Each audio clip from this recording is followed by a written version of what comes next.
Welcome to our case creation overview module. Let's take a quick look at the modernized MEDSIS platform. To begin, our goals for this module include understanding the purpose and importance of case reporting, reviewing how to create cases within MEDSIS, and identifying key variances essential to the case reporting process. To begin, let's look at what case reporting actually is. Case reporting helps keep us all safe by preventing further disease spread. Reporting cases of infectious diseases and other conditions to public health agencies is a vital step in controlling and preventing the spread of disease and helping public health officials better understand what is happening in the community. More to the reason it matters for us, MEDSIS is an important tool for healthcare providers and other entities to report cases to public health pursuant to Arizona Administrative Code, and for public health officials to collect and store information that they use to reduce the impact of these conditions for the public. So being mindful of the importance of case reporting, let's look at the key objectives when actually reporting a case. We want to capture timely reporting, capture the essential data, and make sure that that data is clean and usable by the system. And spoiler alert, MEDSIS has been designed with the quality to help meet these objectives. In fact, let's just take a look at the system right now. Let's start by logging in. To do so, we'll click the login button, select our account, and then enter our credentials. For the purpose of this demonstration, I'll actually be logging in as an ADHS public health worker. And once we enter our credentials, we'll be brought to the MEDSIS homepage. While there's much to discuss here, we'll cover the totality of this page in later modules. But for right now, let me call your attention to the Cases tab.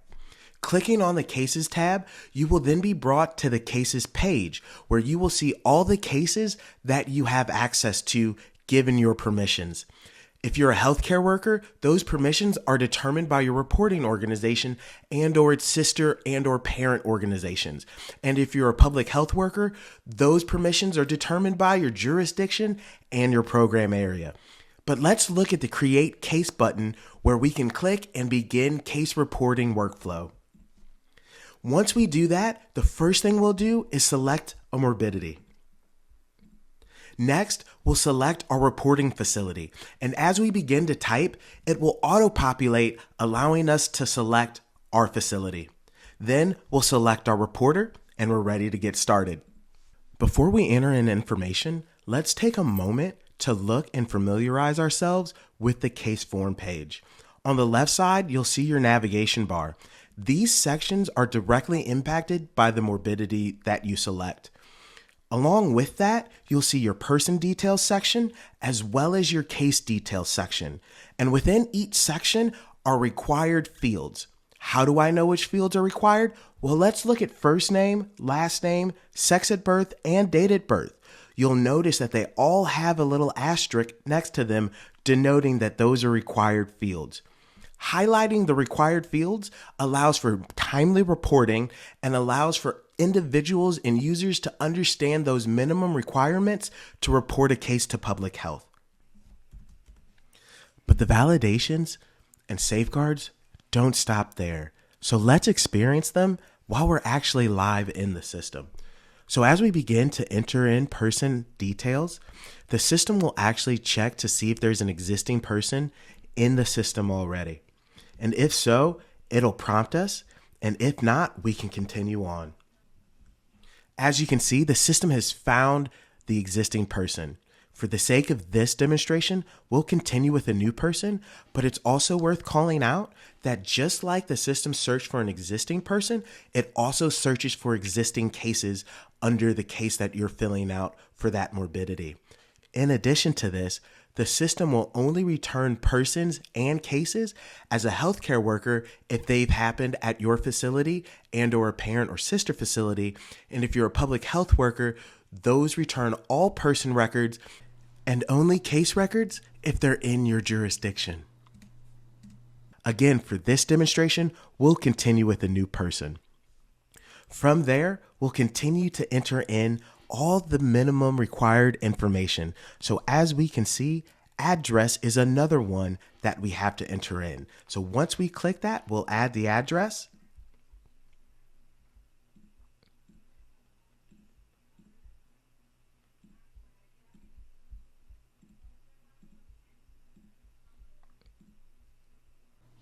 And we'll add it to the case. As you can see, it now populates in a table where we can edit it,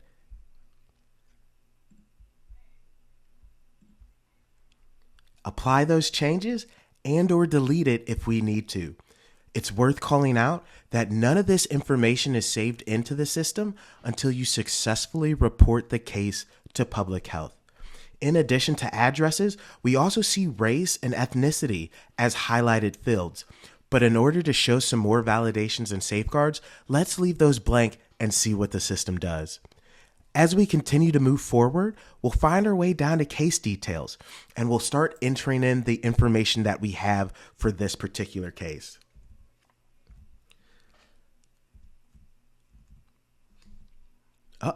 As you can see, we hit another validation wall. Because the date of the onset of this particular illness is before the birth date, it gives us a stop, prompts us to fix that, and allows us to do so in real time.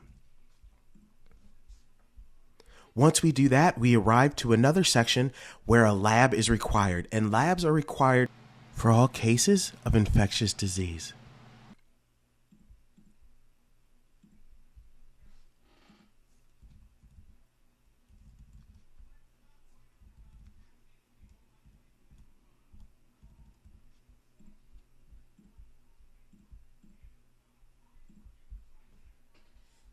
Once we're ready to add that lab, we come down and hit add, and as we can see, again, it populates into that table form where we can edit and or delete it.